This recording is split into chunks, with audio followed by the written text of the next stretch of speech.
చూడండి,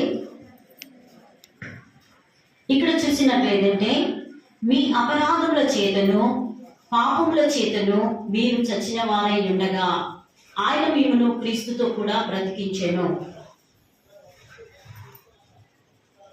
మన అపరాధముల చేత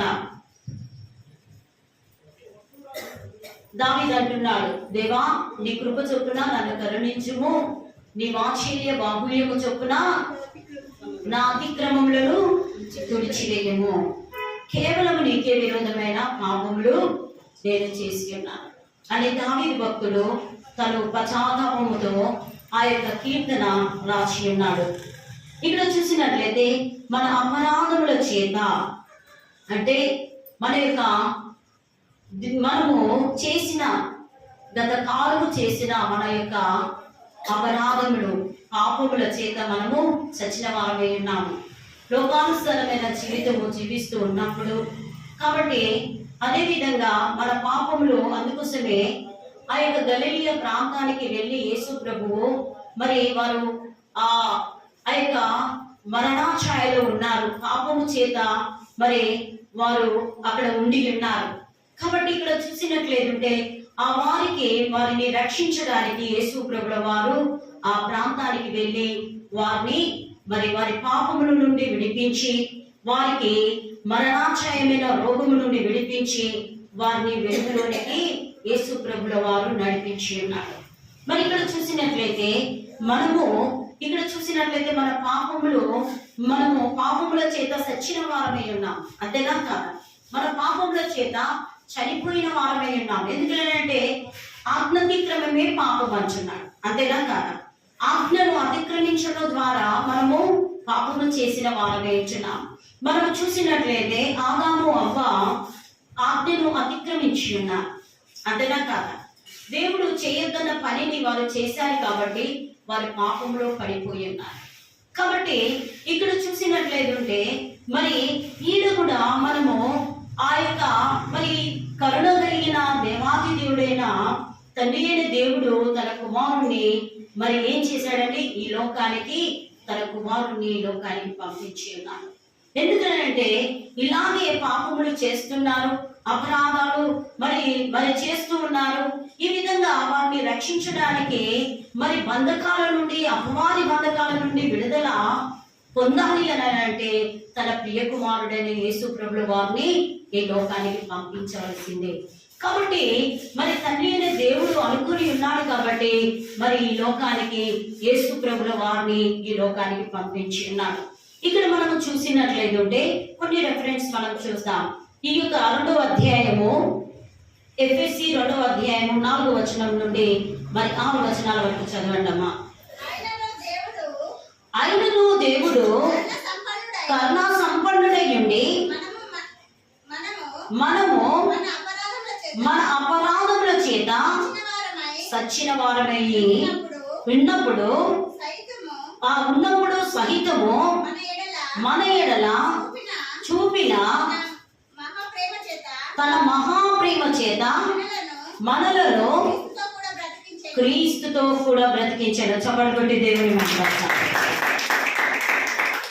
ఇక్కడ ఏమన్నాడంటే చూడండి 4వ వచనంలో ఆయన జీవము మనకి ఇవ్వడానికి మరి యేసు ప్రభు ఈ లోకానికి వచ్చాడు. నా పాపములను క్షమించడానికి, మనలను మంచి మార్గంలో నడిపించడానికి యేసు ప్రభు ఈ లోకానికి వచ్చాడు. కాబట్టి ఇక్కడ అంటున్నాడు, నేను గొర్రెలకు మంచి కాపరిని, మంచి కాపరి గొర్రెల కొరకు తన ప్రాణమును పెట్టును. ఎవరి కొరకు? మంచి కాపరి గొర్రెల కొరకు తన ప్రాణాన్ని పెడతారు, అంతేనా కదా? మంచి వారి కొరకు ఎవరైనా మాట్లాడుతూ ఉంటారు, అంతేనా కదా? ప్రాణం అయితే పెడతారా? పెట్టదు ఎవరైనా. ప్రాణం అంటే వెళ్ళిపోతారు. కానీ యేసు ప్రభుల వారు మన కొరకు తన ప్రాణాన్ని పెట్టి ఉన్నాడు. మనకు సమృద్ధి దీవెనలు ఇవ్వడానికి, మనము సమృద్ధిగా మరి ఆ యొక్క ఆశీర్వాదాలు పొందుకోవడానికి ఆయన మరి యేసు ప్రభు మన కొరకు తన ప్రాణాన్ని పెట్టి ఉన్నాడు. మరి ఇంకోటి మనం చూసినట్లయితే యోహాను సువార్త 11వ అధ్యాయము, యోహాను సువార్త 11వ అధ్యాయము 11:25 నుండి చదువుతున్నాం. 25 నుండి 11:25 నుండి 26 వరకు. అందుకు యేసు పునరుద్ధానమును ఏంటంట? పునరుద్ధానమును జీవమును నేనే, నా యందు విశ్వాసముంచువాడు చనిపోయినను బ్రతుకును, బ్రతికి నా యందు విశ్వాసముంచు ప్రతివాడును ఎన్నటికి చనిపోడట. చప్పట్లు కొట్టి దేవుని చూసారా ఏమని అంటున్నాడు? నేనే ఇక్కడ. అందుకు యేసు పునరుత్థానమును జీవమును నేనే, నా యందు విశ్వాసం ఉంచువాడు. ఎవరి యందు విశ్వాసం ఉంచాలి? దేవుడి యందు విశ్వాసం ఉంచాలి. నీవు దేవుడి యందు విశ్వాసం ఉంచి దేవుడి యొద్దకు, దేవుడి సన్నిధికి రావాలి. దేవుడు నాకు తప్పకుండా ప్రతిఫలం ఇస్తాడన్నా మరి నమ్మకం కలిగి రావాలి. అంతేనా కాదా? నువ్వు ఏంటిదట? నువ్వు విశ్వాసము నువ్వు కలిగి ఉన్నప్పుడు దేవుడు నీకు తప్పకుండా ప్రతిఫలం ఇస్తాడు. మనం చూసినట్లయితే విశ్వాసం అంటే కొన్ని చెప్తాను ఎగ్జాంపుల్ గా. మరి విశ్వాసం అంటే ఈ కానాను స్త్రీ మరి దేవుని యొద్దకు మరి విశ్వాసం కలిగి వచ్చినది. తన కుమార్తె బహుగా బాధపడుతున్న సమయంలో, దయ్యం పట్టి బహుగా బాధపడుతున్న సమయంలో దేవుని యొద్దకు వచ్చిన్నది. అన్ని వైద్యుల దగ్గరికి, ప్రతి ఒక్కరి దగ్గరికి వెళ్ళినా కూడా మరి ఆ యొక్క కుమార్తె, తన యొక్క కుమార్తె బాగుపడలేదు. మరి ఎప్పుడైతే యేసయ్య యొద్దకు వచ్చి ఉన్నదో మరి ఏంటిదండి, మరి ఏం చేశాడండి? ఆమెకు మరి తన కుమార్తెకు స్వస్థతను దేవుడు అనుగ్రహించున్నాడు. ఏ సమయంలోనైతే యేసు ప్రభుల వారు నీ కుమార్తె బాగుపడుతుంది అని ఎప్పుడైతే చెప్తాడో అప్పుడు వెళ్ళేసరికి ఈమె ఏ గడియలనైతే యేసు ప్రభుల వారు చెప్పాడో అక్కడ ఆ గడియలో ఆమె బాగుపడి ఉన్నది. హల్లెలూయా, హల్లెలూయా. మరి ఇశ్రాయేలులో నేను ఇంతటి విశ్వాసము నేను చూడలేదు అంటున్నాడు. చాలా మంది దేవుని బిడ్డలకు విశ్వాసం అనేది చాలా అరుదు, చాలా ఉండదు ఎక్కువగా. దేవుడు తప్పకుండా కార్యములు చేస్తాడని ఒక నమ్మకం కలిగి ఉండాలి. నువ్వు దేవుడి సన్నిధికి వస్తున్నావు అంటే దేవుడు నాకు తప్పకుండా ప్రతిఫలముని ఇస్తాడని ఒక నమ్మకం కలిగి ఉండాలి. ఎవరికో చేస్తున్నాడని కాదు, నీ విశ్వాసాన్ని బట్టి నీవు దేవుడి యొద్దకు వస్తే తప్పకుండా దేవుడు నీ విశ్వాసాన్ని, నీ నమ్మకాన్ని బట్టి దేవుడు నీ పట్ల ప్రతిఫలమును నీకు మరి అనుగ్రహిస్తాడు. అందుకోసమే అంటున్నాడు, ఎప్పుడైతే నా యందు విశ్వాసం ఉంచువాడు. అంతేనా కాదా? ఎవరైతే విశ్వాసం అయితే దేవుడి యందు విశ్వాసం ఉంచుతారో వారికి తప్పకుండా మరి ఏంటిదండి, మరి తప్పకుండా ప్రతిఫలము కలుగుతుంది. చాలా మనము చూసినట్లయితే, చాలా ఎగ్జాంపుల్ గా చూసినట్లయితే చాలా మంది విశ్వాసాన్ని బట్టి దేవుడు వారి పట్ల గొప్ప కార్యాలు చేసి ఉన్నాడు. నా విశ్వాసము కూడా ఎలా ఉంది? నువ్వు దేవుని సన్నిధికి, మనము దేవుని సన్నిధికి వస్తున్నాము, నేను విశ్వాసము కలిగి వస్తున్నాను, దేవుడు నాకు తప్పకుండా ప్రతిదీ ఆయన అనుగ్రహించువాలయించున్నాడు, నాకు సహాయం చేయవాలయించున్నాడు అని నీవు విశ్వాసము కలిగి ఉపవాసం ఉండి ప్రార్థన చేసినప్పుడు తప్పకుండా నీకు ప్రతిఫలం ఇస్తాడు అంటున్నాడు. ఆ కానాను యొక్క స్త్రీ యొక్క కుమార్తెను దేవాది దేవుడు ఆమె విశ్వాసాన్ని బట్టి మరి తన కుమార్తెను స్వస్థత నిచ్చి ఉన్నాడు. కాబట్టి ప్రియమిత్రులారా ఇక్కడ అంటున్నాడు, చూడండి, చనిపోయినను బ్రతుకును. నీవు దేవుని యందు విశ్వాసం ఉంచితే చనిపోయినా కూడా బ్రతుకుతావంట. ఎంత గొప్ప విషయం అండి, అంతేనా కాదా? చాలా మంది భక్తులు ప్రార్థన చేసినప్పుడు చాలా మంది చనిపోయిన వారు కూడా బ్రతికి ఉన్నారు యేసు నామములో. విగ్రస్వర్త అనే ఒక వ్యక్తి మరి ఆ యొక్క 14 మెంబర్స్ చనిపోయిన వారిని లేపి ఉన్నాడు. ఎందుకండి? ఆయన విశ్వాసాన్ని బట్టి, దేవుని యొక్క ప్రార్థనను బట్టి. మరి అప్పుడు చూడండి, దేవుని నామంలో అతడు 14 మందిని 14 మెంబర్స్ లేపి ఉన్నాడంట. నీవు కూడా దేవుని యందు విశ్వాసం ఉంచు, ప్రతి వారు కూడా చనిపోయినా కూడా లేస్తారంట.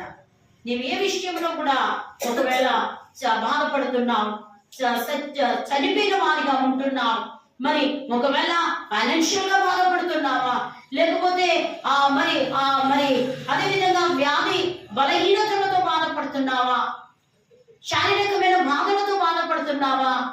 ఇంకా మానసికమైన బాధలతో బాధపడుతున్నావా? మరి ఇంకా ఏదైనా మరి ఫ్యామిలీతో బాధపడుతున్నావా? నువ్వు ఆ విధంగా ఆ విషయాలలో కూడా నువ్వు చనిపోయిన పరిస్థితుల్లో మరి మరి ఎలాంటి పరిస్థితుల్లో అలాంటి పరిస్థితుల్లో ఒకవేళ నీవు ఉన్నట్లయితే దేవుడు నేను ఏం చేస్తానంటున్నాడు? బ్రతికిస్తాను, నీకు సహాయము చేస్తానని అంటున్నాడు. హల్లెలూయా, హల్లెలూయా. కాబట్టి మరి నా యందు చూడండి, చనిపోయిన బ్రతుకును, బ్రతికి నా యందు విశ్వాసం ఉంచు ప్రతి వాడును ఎన్నటికి చనిపోడు. చప్పట్లు కొట్టి దేవుడు ఇక్కడ ఏమని అంటున్నాడు? బ్రతికి నా యందు విశ్వాసం ఉంచువాడు. బ్రతికిన తర్వాత దేవుడు నీకు మరి స్వస్థతనిచ్చిన తర్వాత, దేవుడు నీకు మరి ప్రియబిడ్డలారా నీ ప్రాణాన్ని రక్షించిన తర్వాత నువ్వేం చేయాలి? ఆయన యందు విశ్వాసం ఉంచాలి. దేవుడు నా పట్ల కార్యములను చేయవాడే ఇచ్చినాడు. దేవుడు నాకు ప్రతి మరి అనుకూల సమయంలో నాకు ప్రతిదీ ఆయన అనుగ్రహించేవాడు. నేను దేవుని యందు విశ్వాసం ఉంచుతున్నాను. నా యొక్క ప్రాణాన్ని నన్ను మరి నా ప్రాణాన్ని కాపాడి ఉన్నాడు. నా అపరాధములు నా పాపములను క్షమించి ఉన్నాడు. నేను ఒకప్పుడు నా అపరాధముల చేత నా పాపముల చేత నేను చచ్చిన వాడిగా నేను ఉన్నాను. ఇప్పుడు క్రీస్తుతో కూడా నన్ను బ్రతికించడానికి ఆయన రక్తం ద్వారా తన మరి ఏంటిదండి నన్ను బ్రతికించడానికి లోకానికి వచ్చాడు. తన రక్తం ద్వారా నన్ను మరి ఏంటిదండి నిత్య జీవం ఇవ్వడానికి లోకానికి వచ్చాడు. అంతేనా? మీరు ఆ విధంగా అనుకున్నప్పుడు ప్రియబిడ్డలారా మరి ఏంటిదంట? మరి క్రీస్తు రక్తం ప్రతి పాపము నుండి విడుదలనిచ్చాడు. హల్లెలూయా. అంతేనా? క్రీస్తు ప్రతి పాపము నుండి, క్రీస్తు రక్తం మనకు ప్రతి పాపము నుండి విడుదలనిచ్చును. అదే విధంగా ఏమంటున్నాడు? నీవు బ్రతికి నా యందు విశ్వాసం ఉంచు ప్రతి వాడును ఎన్నటికి చనిపోడాలి. దేవుని యందు విశ్వాసం ఉంచి మరి ప్రియబిడ్డలారా ఉన్నప్పుడు నీవు ఎన్నడూ కూడా చనిపోవడని మరి లేఖనము తెలియజేస్తుంది. ఈ మాట నమ్ముతున్నావా అని ఆమెను అడిగాను. ఆమె అవును ప్రభువా, నీవు లోకమునకు రావాల్సిన దేవుని కుమారుడవు ఆయన క్రీస్తు అని నమ్ముతున్నానని ఆయనతో చెప్పాను. ఆమె ఈ మాట చెప్పి వెళ్ళి బోధకుడు వచ్చి నిన్ను పిలుచుచున్నాడని తన సహోదరి అయిన మరియను రహస్యముగా పిలిచాను. హల్లెలూయా, హల్లెలూయా. ఇక్కడ ఈ పునరుత్థానం దినము కొరకు మరియ మార్తతో దేవాది దేవుడు మాట్లాడుతూ ఉన్నాడు. అంతేనా కాదు? దేవాది దేవుడు మరి ఈ యొక్క మార్తతో మాట్లాడుతున్నాడు. మార్తతో ఇవన్నీ చెప్పిన తర్వాత అవునయ్యా నీవు ఏమని అంటున్నాడు? ఆమె అవును ప్రభువా, నీవు ఈ లోకమునకు రావాల్సిన దేవుడవు. హల్లెలూయా. ఈ లోకానికి రావాల్సిన మరి దేవుడవై ఉంటున్నావయ్యా, నేను నమ్ముచున్నాను. నీవు నిత్య జీవం ఇవ్వడానికి ఈ లోకానికి వచ్చావని నేను నమ్ముతున్నాను. నీవు ఆ విధంగా ఉన్నప్పుడు ప్రియబిడ్డలారా ఇక్కడ అంటున్నాడు మరి దేవుడి కుమారుడైన క్రీస్తు అని నేను నమ్ముతున్నానని ఆమెతో మరి ఆయనతో చెప్పి ఉన్నాడు. ఎవరు? యేసు. మరి ఆ యొక్క యేసు ప్రభుల వారు ఆయనతో ఆమె చెప్పి ఉన్నది. అనగా యేసు ప్రభుల వారితో ఆమె చెప్పి ఉన్నది. ప్రియబిడ్డలారా ఇంకోటి చూసినట్లయితే చూడండి, వెళ్ళి రహస్యంగా తన యొక్క మరియతో చెప్తున్నాడు. యేసు ప్రభుల వారు వచ్చి ఉన్నాడు. ఈ మరియ ఏం చేస్తుంది? మరి చూడండి, వెళ్ళి మరియ ఏం చేస్తుందట చదవగలుగుతారా?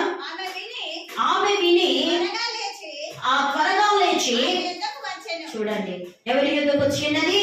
త్వరగా లేచి యేసు యొద్దకు వచ్చి ఉన్నది. ఆ రహస్యంగా చెప్పిన మార్త యొక్క మాట, చెవిలో చెప్పిన మార్త యొక్క మాట విని మరి ఏంటిదండి? త్వరగా అంటే తొందరగా. అంతేనా కాదా? మనము దేవుని యొక్క సన్నిధికి రండి అని అంటే మనం వస్తామమ్మా? తొందరగా రమ్మంటే వస్తామా? దేవుని యొక్క సన్నిధికి రండి అని అంటే వస్తామా?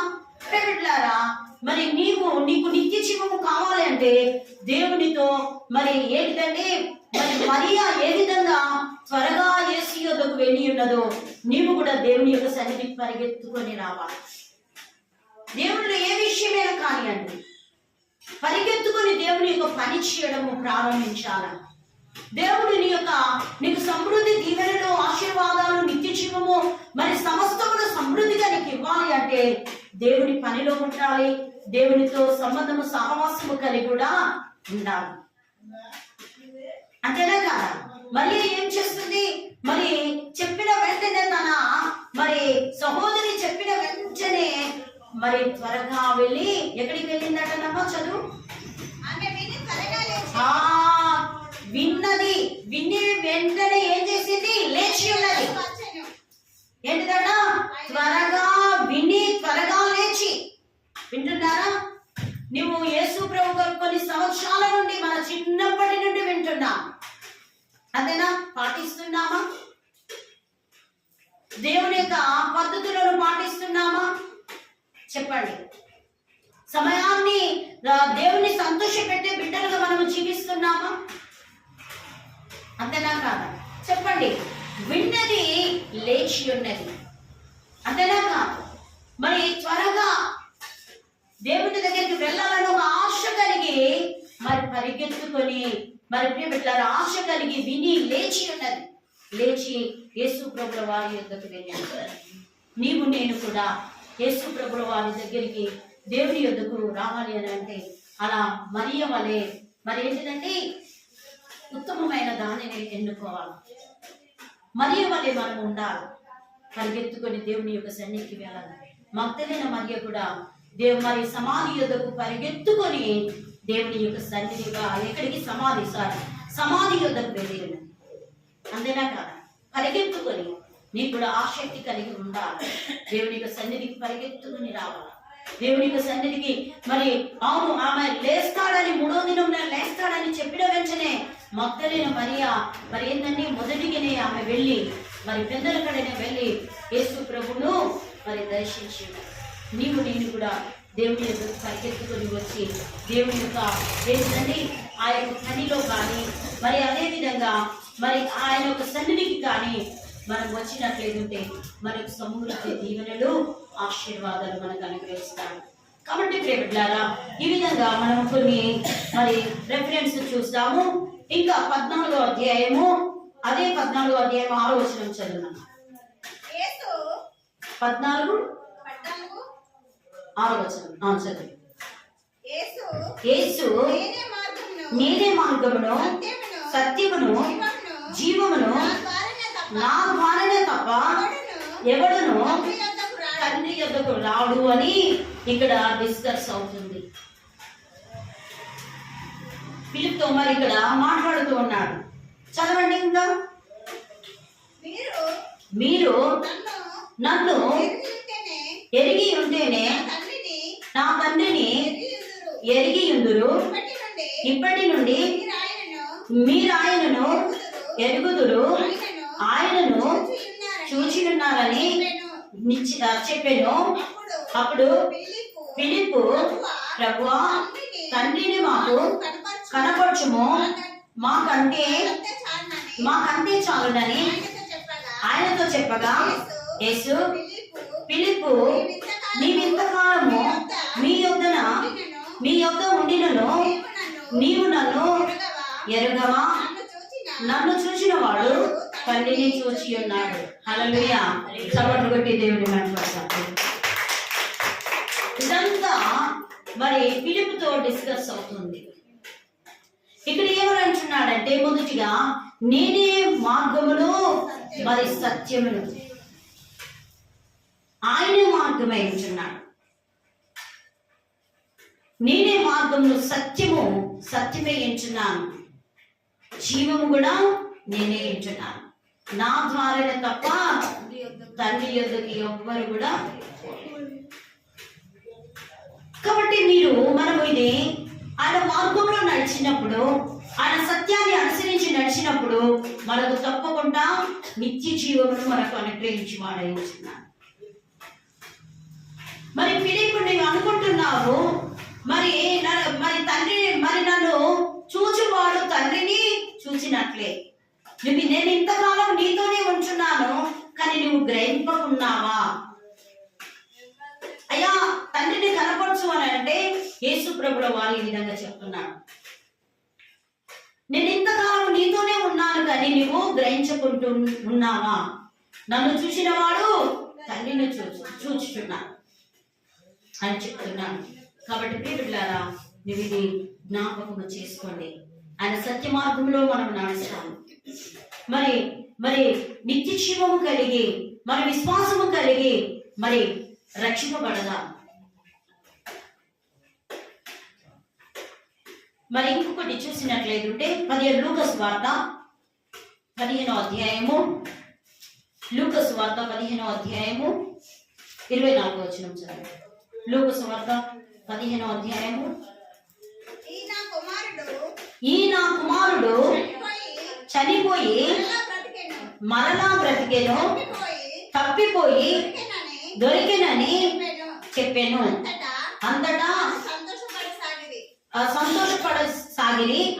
అప్పుడు అతని పెద్ద కుమారుడు పొలంలో ఉండెను. వాడు పొలంలో నుండి వచ్చుచు ఇంటి దగ్గరికి రాగా వాయిద్యములను నాట్యములను విని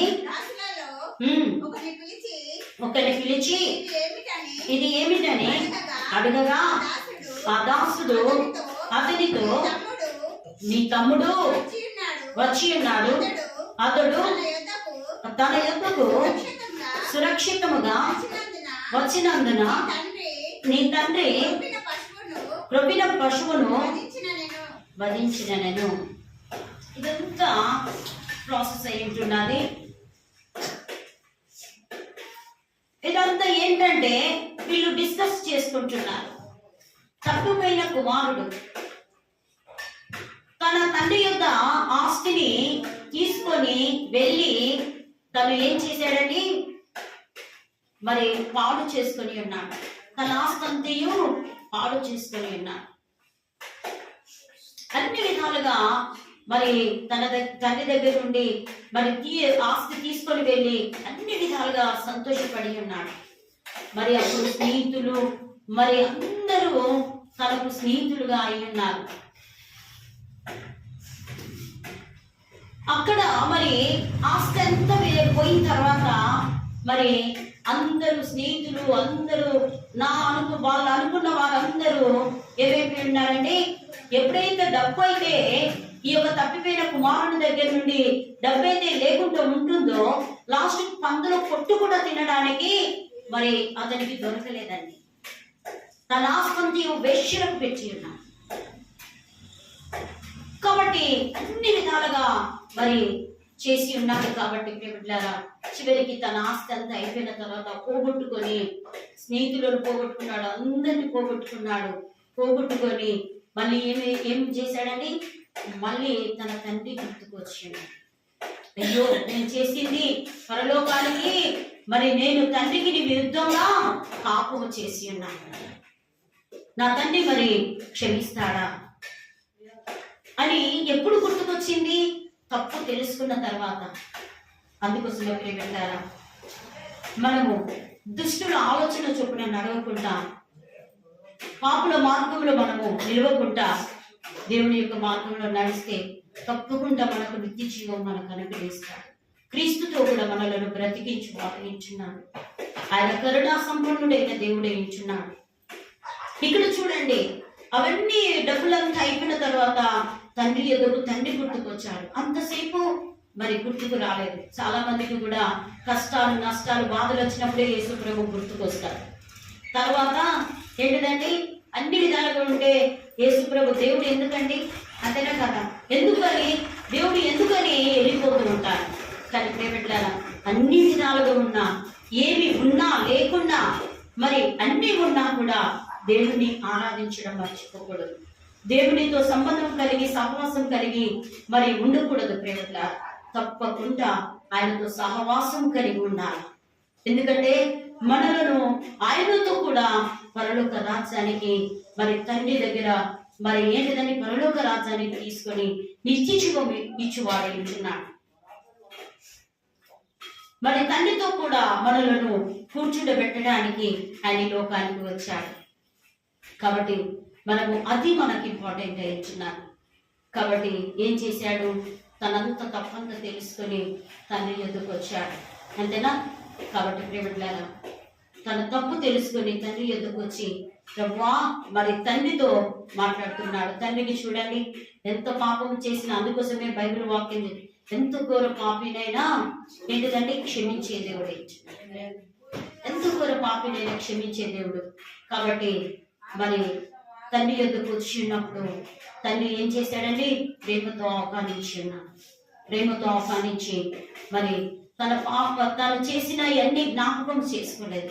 తను చేసిన అన్ని జ్ఞాపకం చేసుకోకుండా మరి తన కుమారుడు తప్పిపోయి ఉన్నాడు కాబట్టి తిరిగి వచ్చి ఉన్నాడు. కాబట్టి నేనేం చేస్తానండి, మరి నా కుమారుడిని చేర్చుకుంటానని మరి చేర్చుకొని మరి మంచి విందును ఏర్పాటు చేసి ఉన్నాడు, మంచి విందును ఏర్పాటు చేసి ఉన్నాడు. కాబట్టి ప్రేమికులారా, నీవు ఒకసారి జ్ఞాపకం చేసుకో, తప్పిపోయి ఏ విధంగా తిరిగి వచ్చి ఉన్నాడో తప్పిపోయిన కుమారుడు. నీవు కూడా ఒకవేళ పాపంలో జీవిస్తున్నావా, లేకపోతే లోకానుసారంగా ఎందుకులే దేవుని ఎందుకు ఆరాధించాలని అనుకుంటున్నావా, అవన్నీ మరిచిపోయి మరి దేవుని యొక్క సన్నిధికి వచ్చినప్పుడు దేవుడు తప్పకుండా నిన్ను ఆశీర్వదించి వాడే ఉంటున్నాడు. మనకు నిత్య జీవం ఇవ్వడానికి లోకానికి తన ప్రియ కుమారుడైన యేసు ప్రభువు వారిని పంపించున్నాడు. అందుకోసమే మీ అపరాధముల చేతను పాపముల చేతను చచ్చిన వారై ఉండగా క్రీస్తుతో కూడా మనలను బ్రతికించడానికి యేసు ప్రభువు వారిని ఈ లోకానికి పంపించున్నాడు. కాబట్టి ఒకసారి జ్ఞాపకం చేసుకుందాం. అందరము లేచి నిలబడి వాక్యాన్ని దేవుడు మన వెనుకలో దినించిన గాక. మనమందరూ లేచి నిలబడే ప్రేమికులారా, ఆయన క్రీస్తుతో మనకు నిత్య జీవం కావాలని నీవు ఆశిస్తున్నావా? క్రీస్తుతో కూడా మరి జీవించాలని నీవు అనుకుంటున్నావా? ప్రభువా, నన్ను జ్ఞాపకం చేసుకో ప్రభువా, నేను నీతో కలిసి ఉండడానికి, నీలో ఉండడానికి ప్రభువా నీ కృపను నాకు దయచే ప్రభువా అని మరి అడిగినప్పుడు దేవుడు తప్పకుండా నిన్ను దీవించు వారే ఇచ్చున్నాడు. ప్రభువానికి వందనాలు చెల్లిస్తున్నాను. ప్రభువా, నీ ఆత్మతో నన్ను నింపు ప్రభా, నీ శక్తితో నింపు ప్రభా అని ప్రార్థన చేసుకుందాం. యేసు నీకు వందనాలు, యేసు నీకు వందనాలు. ప్రతి ఒక్కరూ జ్ఞాపకం చేసుకుందాం. ప్రభా, నాకు నిత్య జీవము కావాలి, నీతో నా ప్రభా ఉండుటకు నా ప్రభా నీ కృపను నాకు దయచేయాలి. నేను మంచి మార్గంలో వెళ్ళుటకు నాకు నీ కృపను చూపండి. నేను మంచి మార్గంలో నా తండ్రి ఉండుటకు నీ కృపను చూపు ప్రభు అని దేవుణ్ణి వేడుకుందాం. యేసు నీకు వందనాలు, యేసు నీకు